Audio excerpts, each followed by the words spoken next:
শকুনের বাচ্চায় বায়না ধরল সে মানুষের মাংস খাবে।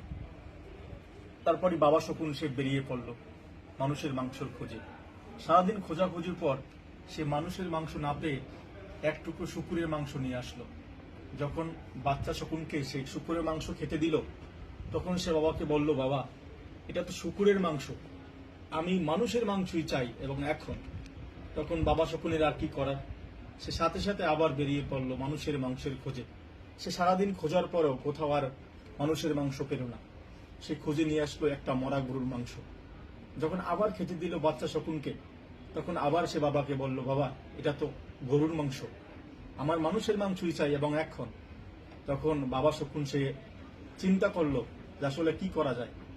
সে সাথে সাথে এক টুকরো শুকুরের মাংস ফেললো মসজিদের কাছে, আর এক টুকরো মাংস ফেললো মন্দিরের কাছে।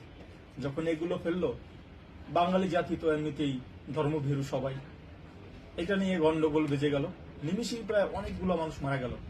তো সাথে সাথে বাবা শকুন অনেক মানুষের মাংস নিয়ে গেল বাচ্চা শকুনের কাছে।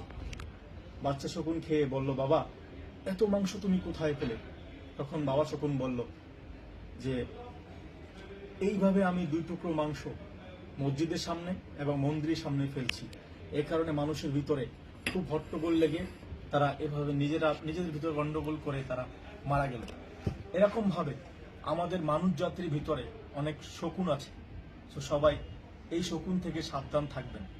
বর্তমান সময় আমাদের মানুষ জাতি ধর্মকে ব্যবহার করে ব্যবসা এবং রাজনীতি করতেছে। সবাই এ ব্যাপারে সচেতন থাকুন। ধন্যবাদ।